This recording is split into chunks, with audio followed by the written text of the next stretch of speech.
The stars above Antares Prime had always looked peaceful to Admiral Zephyra. For 3,000 years, the Galactic Coalition had kept order among the 12 species that called this part of space home. Each race brought something special to the Alliance. The Antarians were the warriors, the Crystalline provided technology, and the Vorthon gave wisdom. Together, they had built a perfect society among the stars.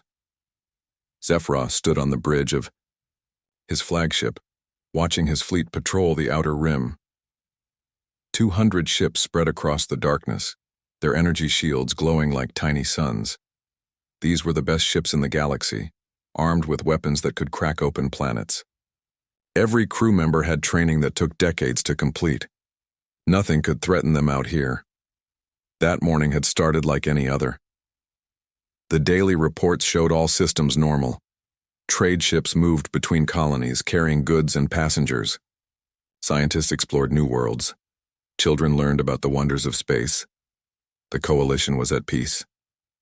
Then the sensors picked up something wrong. "Admiral," Lieutenant Velkari called from her station. "Long-range sensors show massive objects approaching from dark space.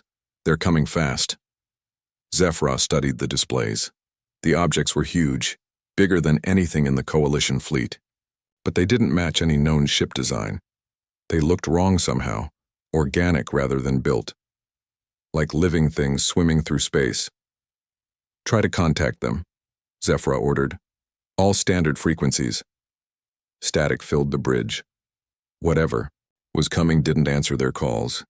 It didn't even seem to notice them. The first contact came at the mining colony on Kepler 7. The colony's last message was a confused report about living ships appearing in their system. Then the signal cut to silence. When Zephyra's scouts arrived hours later, they found an empty world.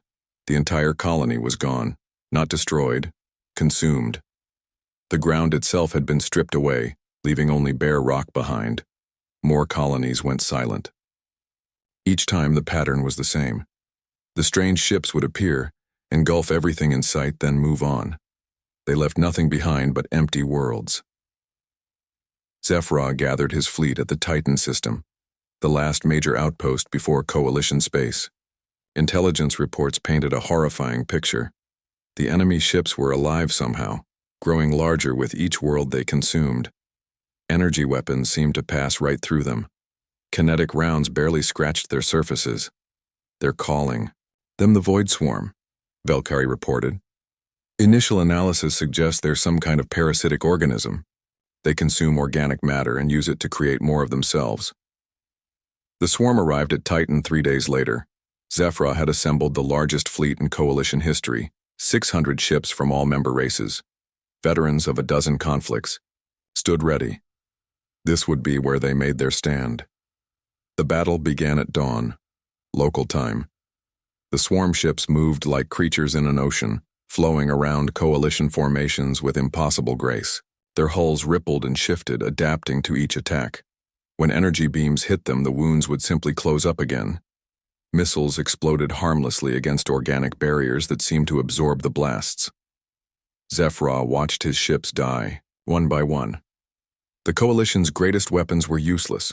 Ships that had defended the galaxy for centuries were torn apart by creatures that defied every law of physics and biology he knew. "Fall back to defensive positions," he ordered, his voice barely steady. "All ships retreat to Earth formation," but there was nowhere to run. The swarm had surrounded them. Living ships the size of moons launched smaller creatures that attacked like swarms of insects. Coalition vessels disappeared into writhing masses of organic matter. Each ship lost made the swarm stronger. By noon, half the fleet was gone. Evening, Zephyra's flagship was one of only 12 ships still fighting. Around them, the swarm had begun converting the Titan stations themselves, turning metal and rock into more of their kind. "Admiral," his communications officer called out, "we're receiving a signal from outside the system. Human vessel requesting permission to enter." Human? Zephyra had heard of them, a young species that had just discovered faster-than-light travel. They lived somewhere near Sol, far from Coalition space. What could they possibly do here? Let them through, he decided. Maybe these humans could at least carry word of the Coalition's fate to others. The human ship was small compared to Coalition vessels, primitive-looking, built from basic metals and simple designs. It moved through the battle zone slowly, dodging swarm creatures that seemed to ignore it for now. A face appeared on his screen, young, determined, wearing a uniform that looked functional rather than decorated. "This is Captain Rick Hayes of the UES Wanderer. Admiral, your fleet appears to be in trouble." Zephyra almost laughed. Trouble was putting it mildly. "Captain Hayes, you need to leave immediately. Take word to your people. Warn them what's coming. The swarm will consume everything in this galaxy unless someone finds a way to stop them." But Hayes didn't run. His small ship moved closer, scanning the swarm creatures with basic sensors. "Admiral, my science officer is picking up some interesting readings. These things are biological, right? Living organisms?" "Yes," Zephyra replied, "but our weapons are useless against them. Nothing we have can penetrate their defenses." "Maybe," Hayes said, "but my species has dealt with biological threats before. Admiral, I'm transmitting our coordinates home. Within days, every military ship humanity will be here. We might not have your technology, but we have experience with wars that others won't fight." The transmission ended as the Wanderer disappeared into hyperspace. Zephyra stared at the empty space where it had been. One small human ship against the swarm that had destroyed the greatest fleet in galactic history. It seemed hopeless, but something in the human captain's voice had been different. Not the resignation Zephyra felt, not the fear that gripped other coalition leaders. Hayes had sounded like someone who had faced impossible odds before and won. As his ship limped away from the battle, the last survivor of a once mighty fleet, Zephyra found himself hoping that humanity might be different. The galaxy needed heroes, now. Perhaps these unknown humans were exactly what the Coalition required. The swarm had proven unstoppable. But maybe, just maybe, that would change when humanity joined the battle. Captain Rick Hayes arrived back at Earth after the longest hyperspace jump in human history. His ship, the UES Wanderer, was nothing special by galaxy standards. It was built from steel and basic alloys, powered by fusion reactors that other species had abandoned centuries ago. But it had done something no Coalition ship could do. It had escaped the Void Swarm and lived to tell about it. The moment Hayes landed at Luna Base, emergency protocols kicked in. Within an hour, every major world leader was connected to a secure channel. President Laura Stone sat in the White House Situation Room surrounded by military advisors and scientists. General Lisa Park, Earth's top military commander, leaned forward as Hayes delivered his report. "The fleet was massive," Hayes explained, his voice tired but urgent. "Hundreds of their best ships, energy weapons, shields, technology we can't even imagine. None of it mattered. These swarm things just ate through them like they weren't even there." The room fell silent. Earth had just discovered they weren't alone in the universe, and their new neighbors were already dying. "How long do we have?" President Stone asked. "Based on their speed and the path they're taking," Hayes calculated quickly. "Maybe 3 months before they reach our sector. Less if they move faster after feeding on more worlds." General Park studied the data Hayes had collected. "You said they're organic? Living creatures?" "That's what the Coalition Admiral told me. Ships that heal themselves adapt to attacks. Energy weapons pass right through them like shooting at smoke. Dr. Alex Turner, Earth's leading expert on unknown life, forms had been quiet until now. He spoke up from his video link in Geneva. "Captain, do you have any biological samples? Anything at all?" Hayes shook his head. "Admiral Zephyra gave me these data files before I left. Sensor readings, tactical analysis, what little they know about the swarm's biology." Turner downloaded the files immediately. As he studied them, his expression changed. "This is fascinating. These creatures operate on principles we've never seen, but there might be something here. Something the Coalition missed." "What do you mean?" President Stone asked. "Earth is what other species call a death world. Our planet is full of toxins, diseases, chemicals that would kill most alien life instantly. Maybe that's exactly what we need here. While Turner dove into the biological data, General Park began mobilizing Earth's military. It was the largest operation since World War III 50 years ago. Every ship in the solar system received orders to return home immediately. Mining vessels from the asteroid belt, transport ships from Mars, even the luxury cruise liners that took tourists to Jupiter's moons. Admiral Kate Rogers took command of what would become the Terran Defense Fleet. She was young for an admiral, promoted quickly during the recent conflicts on Mars. Her job was simple: turn everything that could fly into something that could fight. "We don't have warships like the Coalition," she told her staff. "We have cargo haulers, miners, research vessels, but they're ours, and we know how to use them." The shipyards around Earth worked non-stop. Cargo ships got armor plating and missile launchers. Mining vessels kept their industrial lasers but added nuclear warheads. Even civilian ships received basic weapons and emergency shields. Meanwhile, Dr. Turner made breakthrough after breakthrough. Working with the Coalition data, he discovered something amazing. The swarm's biology was incredibly advanced, but it had weaknesses. Specific chemicals could disrupt their cellular structure. Toxins that humans had been using to kill bugs and weeds for centuries could be deadly to these space creatures. "It's like they evolved in a clean environment," Turner explained to a gathering of Earth's top scientists. "No bacteria, no viruses, no chemical warfare. Earth's biosphere is poisonous by their standards. What we consider normal could be lethal to them." The research teams worked around the clock. Earth's chemical companies, who usually made pesticides and fertilizers, suddenly found themselves producing weapons of war. Basic compounds were mixed into new formulations. What had once protected Earth's crops might now protect Earth itself. Colonel Danny Price, Earth's best strategic mind, worked with the surviving Coalition refugees who had made it to Earth. Admiral Zefra was among them, his ship barely holding together after the battle. Together they planned how to use humanity's crude weapons against an enemy that had defeated the galaxy's finest. "Your weapons are primitive," Zefra admitted. "But primitive doesn't mean ineffective. We tried to fight them with pure energy, with technology. You're planning to poison them." "Exactly," Price smiled grimly. "Sometimes the old ways work best." As Earth prepared for war, incredible changes happened across the planet. Factories that made cars started producing missile parts. Computer companies designed targeting systems. Even food processing plants began creating chemical weapon payloads based on Turner's research.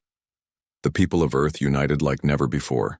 Every nation contributed ships, supplies, personnel. Old enemies worked side by side. The threat was too big for human politics to matter anymore. President Stone addressed the world from the United Nations building. 3 months ago, we thought we were alone in the universe. Today, we know we're part of something bigger. A community of worlds that needs our help. We may be the newest species in space, but we won't be its victims." Military bases buzzed with activity as volunteers lined up faster than they could be processed. Young pilots who had dreamed of exploring space now trained to fight in it. Engineers who had built bridges and buildings now designed weapons systems. The clock was ticking. Every day brought reports of more Coalition worlds going silent. The swarm was getting closer, growing stronger. But for the first time since the invasion began, someone was fighting back. Earth was getting ready to show the galaxy what humans did best: adapt, overcome, and never give up. Admiral Rogers stood on the bridge of her new flagship, a converted mining platform, bristling with weapons. Through the viewport, she could see hundreds of similar ships. Not beautiful like Coalition vessels, but functional. Ready. The swarm thought it was unstoppable. They had beaten every advanced civilization in the galaxy, but they had never met humanity, and humanity was about to introduce them to a concept they'd never encountered before: chemical warfare from a species that had evolved in poison. The combined fleet met the swarm at the edge of Alpha Centauri, humanity's closest neighbor star.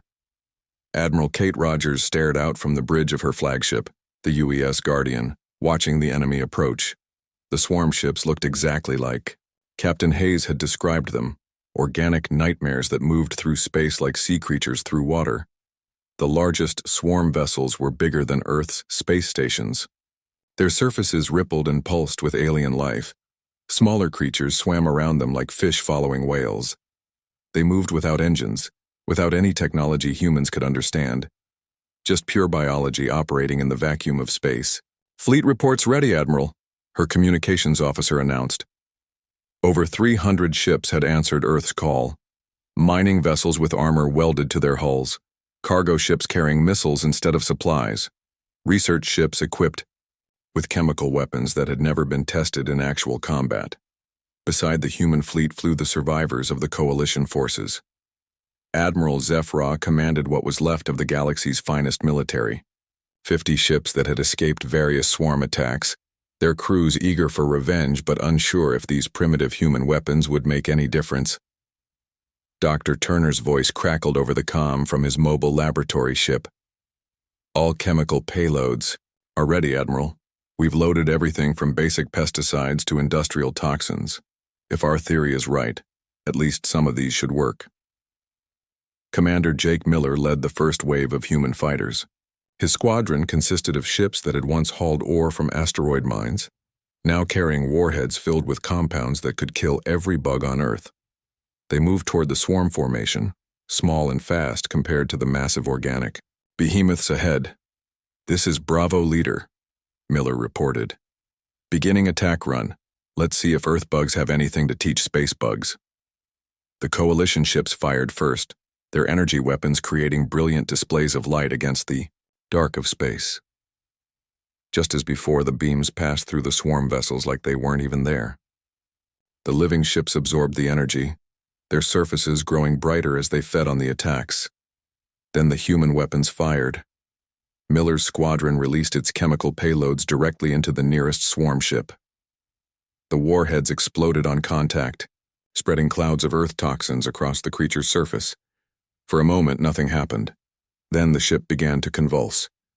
"Direct hit," Miller shouted. "The target it's shaking. Something's wrong with it."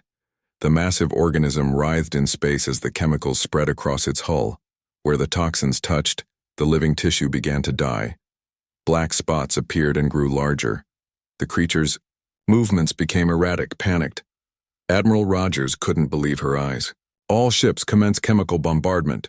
Target the largest vessels first." The battle became a storm of poison and fire. Human ships darted between swarm creatures, releasing toxin after toxin. Industrial herbicides that killed weeds on Earth now killed living spaceships. Pesticides designed for insects proved deadly to organisms the size of cities. The swarm tried to adapt. Some creatures grew thicker skin to block the chemicals. Others released spores that neutralized certain toxins. But Earth had thousands of different poisons, evolved over millions of years of biological warfare between species. Captain Emma Foster commanded the heavy cruiser UES Defiant, a converted passenger liner now bristling with chemical weapon systems. Her ship had taken heavy damage from swarm attacks, its hull cracked and systems failing. As a massive swarm mothership approached her position, Foster made a decision that would be remembered forever. "All hands abandon ship," she ordered. "This is Captain Foster. I'm setting collision course with that big ugly thing ahead of us." "Captain, no," her first officer protested. "We can still escape." "Not with that payload, we can't," Foster replied calmly. The Defiant's cargo hold was full of the most concentrated toxins Dr. Turner's team had created. Besides, someone has to show these things we mean business. The Defiant accelerated toward the swarm mothership on a suicide run. Foster sat alone, on the bridge as her crew escaped in life pods. The massive organic creature tried to swallow her ship whole, like it had done to so many coalition vessels. But this time was different. The Defiant exploded inside the creature's body, releasing its full payload of concentrated poison directly into the mothership's bloodstream. The effect was immediate and devastating. The entire organism shuddered and went still, its life signs fading as the toxins spread through its system. The death of the mothership sent shockwaves through the swarm. The smaller creatures that had been coordinating their attacks suddenly became confused and disorganized. For the first time in recorded History, the swarm began to retreat. They're pulling back, Admiral Zephyra announced over the comms, his voice filled with amazement. The swarm is actually retreating. The humans pressed their advantage. Chemical weapons that had seemed crude compared to coalition technology now proved to be exactly what the galaxy needed. Earth's fighters chased the fleeing swarm ships, releasing toxin after toxin until the organic nightmares disappeared into deep space. Back on Earth, Dr. Turner received the battle reports with excitement. The chemical composition of their biology reacts to our compounds in ways we never expected. It's like they have no natural defenses against Earth-style toxins. General Park studied the tactical data. We hurt them, actually hurt them. But this was just one fleet. Intelligence reports showed dozens of swarm groups moving through coalition space. Over the following weeks, human forces joined coalition survivors in hit-and-run attacks across the galaxy. Using chemical weapons and guerrilla tactics, they began liberating worlds that had been given up for lost. What the ancient civilizations couldn't do with their advanced technology, humans accomplished with poison and determination. Major Steve Clark coordinated resistance movements on occupied coalition worlds. Using simple chemical weapons that could be manufactured locally, civilians fought back against their swarm invaders. The galaxy had forgotten how to wage war, but humans were excellent teachers. The victory at Alpha Centauri changed everything. For the first time since the invasion began, the swarm had been stopped. More importantly, they had been hurt. The galaxy learned that sometimes the newest voice offers the most crucial insight. Human ships patrolled former coalition space, their chemical weapons creating safe corridors for refugee fleets. Earth's toxins were being mass-produced and distributed to resistance groups across dozens of worlds. The swarm's reign of terror was finally meeting real opposition. But the war was far from over. The swarm would adapt, learn from their defeats. And somewhere in the depths of space, intelligence reports spoke of something even more dangerous: the source of the swarm itself. A central intelligence that coordinated every attack across the galaxy. The humans had proven they could fight these creatures. Now they would have to find their heart and cut it out. 6 months after the victory at Alpha Centauri, the war had transformed into something no one expected. The galaxy became a battlefield where humans and aliens fought side by side against an enemy that seemed to learn from every defeat. The swarm had begun adapting to Earth's chemical weapons, forcing human scientists to create new toxins faster than ever before. Vice Admiral Tony Garcia stood on the bridge of his command ship, watching the liberation of Proxima Station unfold. The station had been the Coalition's most important research facility before the swarm consumed it. Now, organic growths covered its metal structures like a disease. Swarm creatures moved through the corridors where scientists once worked. "Remember, people," Garcia spoke into his comm, "we need those scientists alive. They're the key to ending this war." The assault began with chemical bombardment from human ships, the space around the station filled with clouds of toxins designed to weaken the swarm's organic defenses. Coalition ships followed, their energy weapons finally able to cut through the weakened swarm tissue. Colonel Beth Adams led the ground assault team. Her soldiers wore environmental suits designed to protect them from both human toxins and alien biology. They moved through the station's corridors, fighting swarm creatures that were half dead from chemical exposure but still dangerous. In the lower levels, they found the prisoners. Thousands of coalition scientists had been kept alive, their knowledge somehow valuable to the swarm. Among them was Dr. Velkari, the brilliant researcher who had first identified the swarm's biological nature. The Central Intelligence, Dr. Velkari gasped as Adams helped her to the evacuation ship. "I've been studying it. The swarm isn't just random creatures. There's something controlling all of them from the galactic core." Meanwhile, across the galaxy, the war was taking its toll on Earth. Captain Rob Morris struggled to maintain supply lines as human industrial capacity reached its breaking point. Every factory on Earth worked around the clock, producing chemical weapons, ship repairs, and medical supplies for the war effort. The civilian population had volunteered in massive numbers. Former teachers and shopkeepers now worked in munitions factories. Retired soldiers returned to service. Even children helped by growing special plants whose extracts were used in chemical weapons. But the costs were enormous. Earth's colonies had been evacuated. Trade with other human worlds had stopped. The planet's entire economy now served one purpose: keeping the war effort alive. Dr. Turner arrived at the Coalition's temporary capital, a space station hidden in the Oort cloud of an unnamed star system. He brought with him the latest development in anti-swarm technology, a combination of Earth toxins and Coalition science that had proved devastatingly effective. "We call it the Genesis formula," Turner explained to the gathered military leaders. "It targets the very basis of swarm biology. But there's a problem. The swarm is learning faster than we can create new weapons. They're developing immunity to our chemicals." Admiral Zefra, now working closely with human forces, nodded grimly. "Our long-range scouts report massive swarm movements toward the galactic core. They're retreating to protect something." Dr. Velkari stepped forward, still weak from her captivity, but determined to help. "During my imprisonment, I studied the swarm's behavior patterns. Every creature is connected to a central nervous system, a massive organism that coordinates all swarm activity across the galaxy. It's located at the center of our galaxy, surrounded by the largest concentration of swarm forces we've ever seen." The room fell silent as the implications became clear.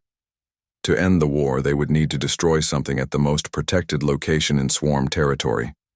It would be a suicide mission through millions of hostile creatures. General Park, now coordinating operations across multiple fronts, studied the tactical displays. "How many ships would it take?" "Every ship we have," Admiral Rogers replied. "And even then, the chances of reaching the core are minimal." The war had taught humanity and the Coalition to fight in new ways. Human tactics of hit-and-run attacks, combined with Coalition technology, had liberated dozens of worlds. But those victories felt hollow now. Every day they delayed, the swarm grew stronger and more resistant to their weapons. Dr. Turner worked with Coalition scientists to analyze captured swarm tissue. "There's something else," he announced during a strategy meeting. "The swarm hasn't just been adapting to our toxins. It's been studying us, learning about human biology, our technology, even our tactics." Meanwhile, reports came in from across the galaxy. Human-led resistance movements had freed entire star systems. Coalition civilians, trained by human guerrilla fighters, sabotaged swarm infrastructure using homemade chemical weapons. The galaxy was fighting back in ways it never had before, but the swarm's adaptation was accelerating. Newer generations of creatures showed immunity to chemicals that had once devastated their predecessors. Some had even developed the ability to neutralize human toxins and turn them against their creators. Colonel Price analyzed battle reports from 3 different fronts. "They're testing us," he concluded. "Every attack teaches them something new. The swarm is preparing for something big." The answer came from an unexpected source. A human patrol ship rescued survivors from a Coalition world that had just been consumed. Among them was a crystalline engineer who had studied the swarm's energy patterns during the attack. "The Central Intelligence doesn't just coordinate them," the engineer explained. "It feeds off their experiences. Every battle, every defeat, every victory, all of it flows back to the core. That organism is becoming smarter because we're teaching it how to fight us." This revelation changed everything. The war wasn't just about defeating the swarm, it was a race against time. Every day they fought, the enemy became more capable. The Central Intelligence was learning from humanity's greatest strength, their ability to adapt and improvise. President Stone, now operating from a command center on Mars, made the fateful decision. "We can't wait for a perfect plan. Every battle makes them stronger. We have to strike at the core now before they become unstoppable." But the mission would require sacrifices beyond anything humanity had imagined. To reach the galactic core meant flying through the heart of swarm territory, past millions of creatures that had learned to fight like humans. It would take everything the Coalition and Earth could spare, and most of those ships would never return. As the final plans took shape, one thing became clear. The war would end at the galactic core one way or another. Either humanity and the Coalition would destroy the swarm's central intelligence, or the galaxy would fall to an enemy that had learned all their secrets. The next battle would decide the fate of every living being in known space. The final fleet assembled at the edge of known space just outside the galactic core. Admiral Rogers had volunteered to lead the mission, but President Stone insisted on joining them personally. She stood on the bridge of the UES Phoenix, watching the largest military force in galactic history prepare for its last battle. 1,000 ships from every species in the coalition floated in formation. Human vessels bristled with chemical weapons that had been refined through months of warfare. Coalition ships carried energy weapons modified with human technology. Together, they represented the best hope for survival of every living being in the galaxy. "Final weapons check complete," reported Captain Lucy Chen from the Phoenix's weapons control. Her ship carried the most powerful chemical payload ever created, a combination of every toxin Earth had produced, enhanced by coalition science. If they could reach the swarm's central intelligence, this single ship might end the war. Dr. Turner's voice came through the comm from his laboratory ship. "All Genesis Formula warheads are armed and ready. Remember, we only get one shot at this. The Central Intelligence has learned from every battle. It knows we're coming." The journey to the galactic core took them through 3 layers of swarm defenses. The first was a cloud of small creatures, like space piranhas, that attacked in swarms of millions. Human fighters used concentrated pesticide clouds to clear a path, their ships moving through the toxic fog like earth insects through poison spray. Major Steve Clark led a squadron of converted mining ships through the second defense layer. Here, the swarm had built massive organic structures that blocked the route to the core. These living fortresses had learned to resist human chemical weapons, growing thick shells that deflected most toxins. "We'll crack them open the old-fashioned way," Clark announced. His ships carried mining explosives alongside chemical weapons. They planted charges on the organic fortresses and blew them apart from inside, creating gaps in the defenses. The third layer was the worst. Ancient swarm creatures as old as the invasion itself guarded the final approach. These beings had experienced every battle, learned from every defeat. They knew human tactics better than some human soldiers. Admiral Zephyra commanded the coalition ships in this phase of the battle. "These are the ones that destroyed my first fleet," he said over the comm. "But they've never faced combined human coalition tactics before." The battle was unlike anything seen before in the galaxy. Ships fought with weapons that mixed energy and chemistry, biology and physics. Human crews used swarm creatures' own adaptive abilities against them, releasing toxins that would cause the creatures to change in harmful ways. Captain Chen watched her friends die around her as the Phoenix pushed deeper into swarm territory. Ships that had traveled from Earth's solar system exploded in bursts of light and chemical fire. Each loss hurt, but the mission continued. "Phoenix, this is Guardian." Admiral Rogers' voice crackled through the static. "We've cleared you a path. The Central Intelligence is directly ahead. You know what to do." Chen could see it now. A creature the size of a small moon, floating at the exact center of the galaxy. Its surface pulsed with the thoughts of billions of swarm creatures across space. This was the brain that had coordinated the invasion, the mind that had learned to fight like humans. The Phoenix was badly damaged, its hull cracked and systems failing. President Stone moved to the bridge as they approached their target. "Captain Chen, I want you to know that Earth is proud of what you've accomplished." "Thank you, Madam President," Chen replied. "But we're not finished yet." As they flew toward the Central Intelligence, smaller swarm creatures tried to stop them. The Phoenix's guns fired continuously, clearing a path through the organic defenders. Behind them, the last coalition ships held off the swarm reinforcements. "We're taking too much damage," reported the engineering officer. "Hull breach is on all decks. Life support is failing." Chen looked at President Stone, who nodded. "All hands abandon ship. This is the captain speaking. Get to the escape pods now." "What about you?" Stone asked. "Someone has to make sure we hit the target," Chen replied. "Besides, this ship is carrying enough poison to kill everything for light years around. I'm not leaving that to chance." The escape pods launched, carrying President Stone and the surviving crew away from the Phoenix. Chen sat alone on the bridge, steering her ship toward the Central Intelligence. The massive creature tried to defend itself, releasing waves of energy that nearly destroyed the Phoenix before it could complete its mission. But Chen held course. The Phoenix struck the Central Intelligence directly, burying itself deep within the creature's core before the chemical payload exploded. Every toxin ever created by human science spread through the creature's body, designed specifically to destroy the type of biology that coordinated the entire swarm. The effect was immediate. Across the galaxy, swarm creatures suddenly stopped moving. The coordinated attacks that had terrorized civilizations for years simply ended. Ships that had been fighting for their lives found their enemies floating lifeless in space. The Central Intelligence died, taking with it the network that connected every swarm creature. Without coordination, the remaining creatures were just animals, easily defeated by coalition forces. Months later, Admiral Rogers stood in the Coalition Council chambers, wearing dress uniform instead of battle gear for the first time in years. The war was over. Swarm-occupied worlds had been liberated.